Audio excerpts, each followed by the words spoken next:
Hello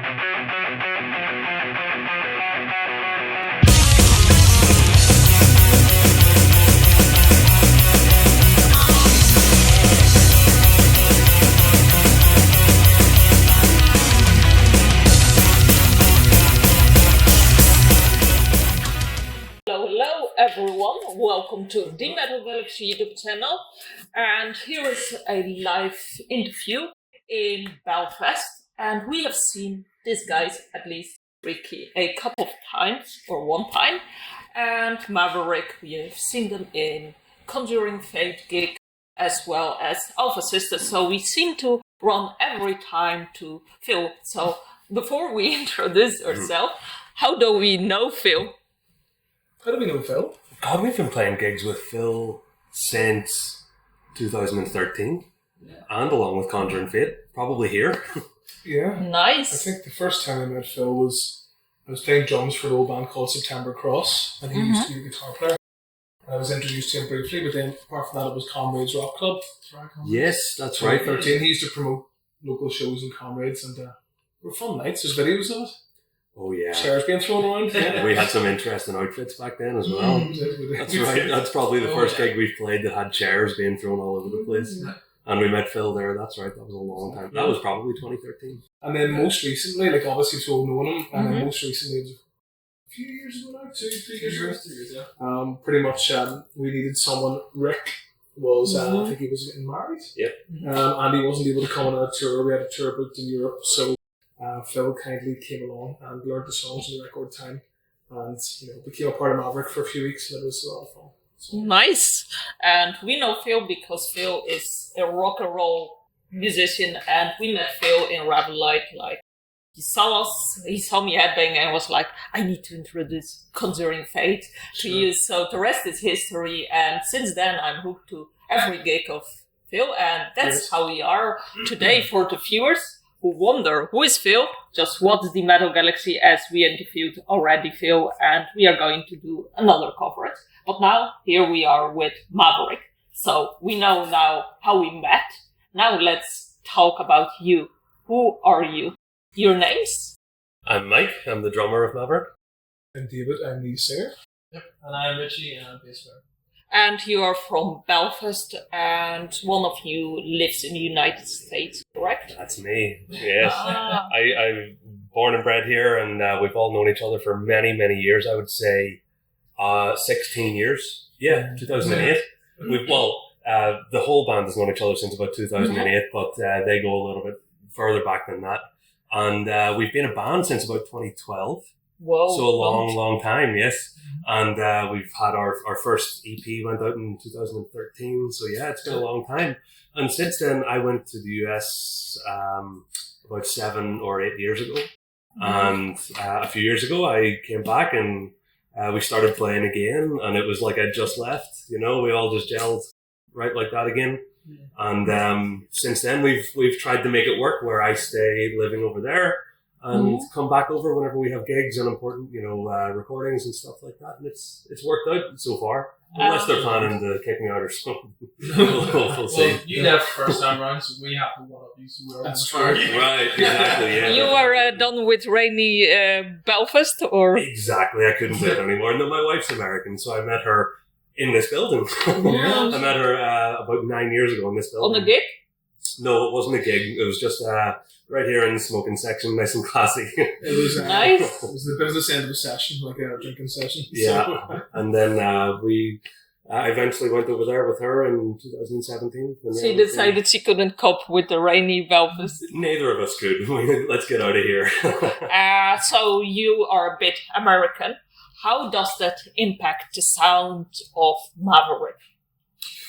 Well, I guess Maverick has always been quite influenced by American music in general. Is that too big of a statement? No, I think it's fair. Yeah. And don't forget Canadian music specifically. Who in particular? 100% Nickelback. I saw it said Kruger, I think, on your post. Oh, yes. I love Nickelback as well, but it's very bad. Chad Kruger is on a lot of the posts. I fucking love them. But no, it is very true. I think, truthfully, almost all of our inspiration comes from American bands. There is some exceptions, but most of it. Yeah, exactly. I think that people, like, sometimes we can get lumped into a very 80s thing, but I don't think that that's necessarily the case. We enjoy a lot of different types of rock music, and a lot of it's very European, but I would say that we're quite influenced by a lot of older American music.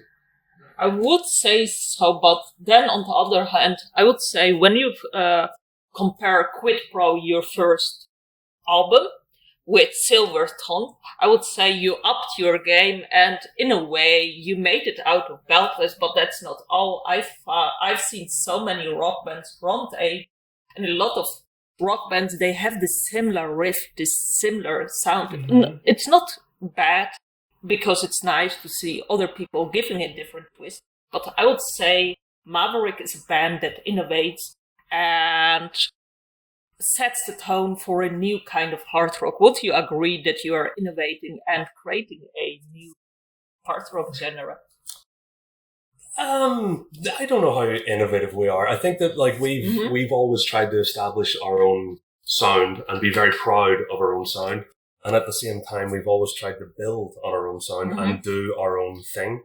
We don't necessarily care about which direction we're going. For example, in Silver Tongue, I think that we branch out in a lot more different directions, such as comparing songs like Time to songs like Puppet Show. There's a few different avenues that we're going down, but we've always been proud of sounding like us and being more interested in creating a sound that describes us more than trying to sound like something else. Yeah. Maybe would you like to add on to that? No, I think that's fair to say. I mean, I think that we certainly are innovative in as far as we've created our own sound, I guess you could say. Heavily influenced by other bands, of course, but I don't think we're particularly innovative overall. I think what we do is we play and write music that we like.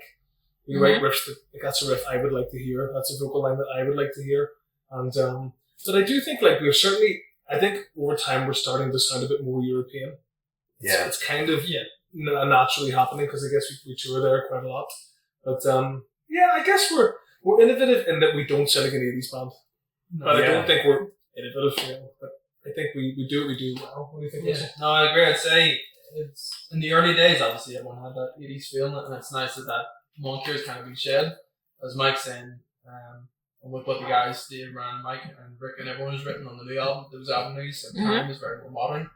Bloody Mary has gained that more heavy. I love Bloody Mary, and you. that's why I called you innovative, because I think it has the riffs to play with the vocals. It's much more mature, much more organic, I would say, and I think with this maturity you gained, a lot of bands can learn, I would say. Okay, thank you. Bloody Mary nearly wasn't in there.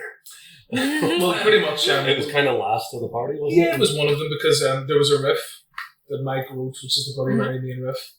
And I think he wrote it kind of as a bit of a, like, it was a callback to certain bands, like, to be honest, Nickelback, Five Finger Death Punch, all these bands. And Ryan and I heard it and we're like, we're writing a song around that riff. but I sent it in and to the guys and I said, look, this is stupid. I'm just putting stupid stuff in there now, and they liked it. And to be honest, in my opinion, it's one of the best songs we've ever written. I think it is. I think Bloody Mary is one of the best. Yeah, I love it.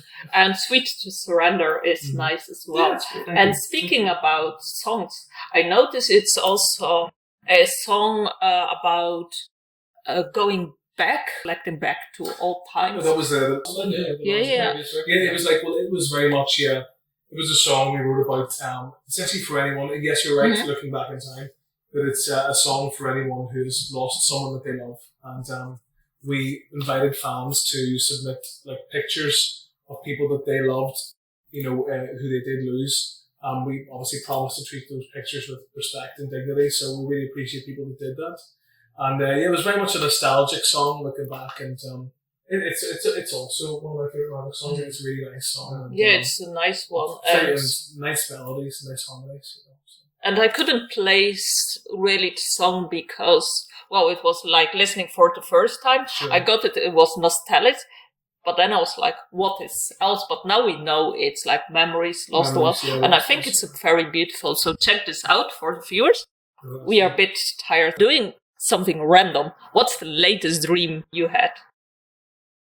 Oh, the latest dream? I can never remember my dreams. I can't remember the last dream I had at all. I don't remember mine, no. I can tell you what happened to me last night in my dream. Literally last night, I'm not jokingly, had my head bitten off by a big dog.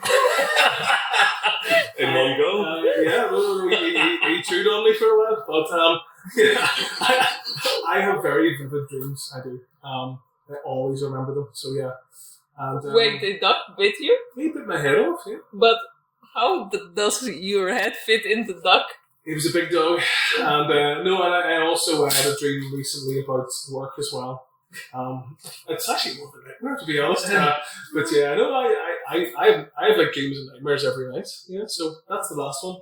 So someday you will see a side project where you just express all these nightmares and ducks. I don't think the world's ready for that, but you wonder where you. Let us know if you would like a duck's head bitten off by a duck. Nice. Nice. I have like reality more dreams, and then it's so twisted. I'm like, what on earth am I dreaming? So nice. So what are the emotions about playing this gig tonight? As if I'm not mistaken, album was released today, and you are back from a long time not playing. So yeah, I think the emotions are. It's a lot of excitement because everyone is extremely proud of the record. And when we've been rehearsing this week, it just felt good hearing the songs out loud. So again, when we did the sound check, it felt nice to hear them.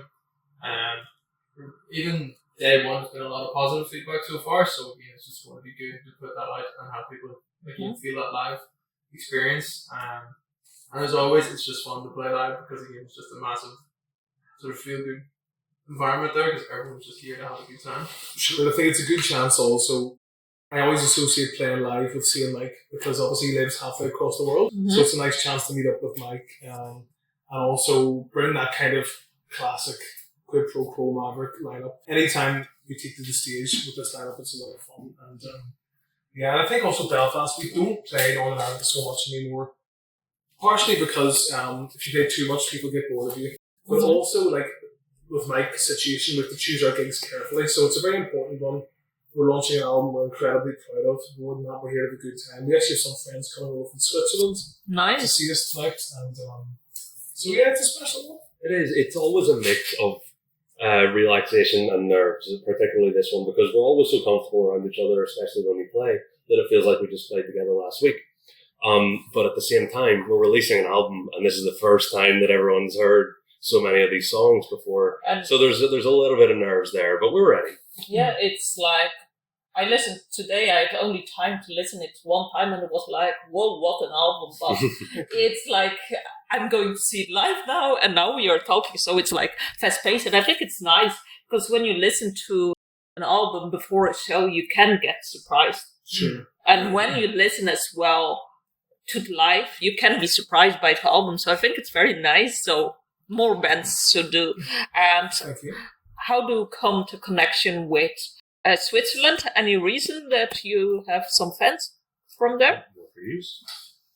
Oh, just fans from gigs we've played there over the years. Yeah, festival in January, if I'm correct. Yeah, sure. We played the Rock Map before with our first, I think it was like our second ever headline show in Europe was in Switzerland. Cersei. I think that was our second, our own headline show. And again, it was a phenomenal experience, and just since then, every time we go back, prizes. I think you're right, Richie, but what I would say is we have always felt a personal connection to Swiss people. Some of our biggest fans are from Switzerland, so we didn't meet them in Switzerland. We met them on tours in Germany, Belgium, Holland, wherever. And I think there's something about Swiss people. I don't know what it is, they click with Maverick. Our label mates as well. Yeah. And the Black Diamonds, I was in Switzerland 3 weeks ago. For the Black Diamonds album launch, I sung a couple of songs with them. And we have some really good fans. Super nice. We're lucky. And speaking about traveling and so on, you're quite successful for an Irish band. So any tips you can give other bands, like beginners, in terms of music, but as well making it out of Ireland? That's a hard one. Yeah. The truth is, the tips that we would give may not be relevant now, because for us it was quite a long time ago. Like, put it this way, we don't consider ourselves successful, but we take a lot of pride in the fact that we get to tour around Europe, because it's the kind of thing, not every band gets this, so we know we're lucky for that reason. So I think my advice would be, play what you want to play and don't play what you think people want to hear. But on top of that, I would just urge people to work hard at it, practice your instrument privately as well as with the band. Don't just wait until band practice to play. And also, I think, have a vision in mind. Have an idea of what you want the band to sound like. Plus, don't be shy about self-promotion. One thing Maverick have always been quite good at is pushing ourselves. Yeah. Certainly, I think that when I was going to hint at that for a lot of, I think that you're very responsible for a lot of that you're very sociable in that sense, and you reach the arm out and you chat to a lot of people in different bands and different scenes, and you're never afraid to say hello. Like the rest of us are a bit more shy about stuff like that, and I think that that's done wonders for our connection. In terms of logistics in flights, we still need help with that because it's never easy. It's coming from Belfast, it's just not easy to get to places like Germany as a band. There's no easy way to do it, and if there is, we want to know about it. and even I was talking to a guy we played with, Joel from Crazy Licks, he's the ex-drummer. He did say a couple of weeks ago to me that he's surprised that we're still going because we're an island. We're not in the mainland Europe, so every time we play, we're flying. And it just makes it harder. It takes a longer time, it costs more money and all that. But one more thing I would say about, I think, kind of like pushing yourself out there, I think, in which you can add something after. I think it's important that you have a genuine passion for it. The truth is, I'll be very honest, this is an expensive game.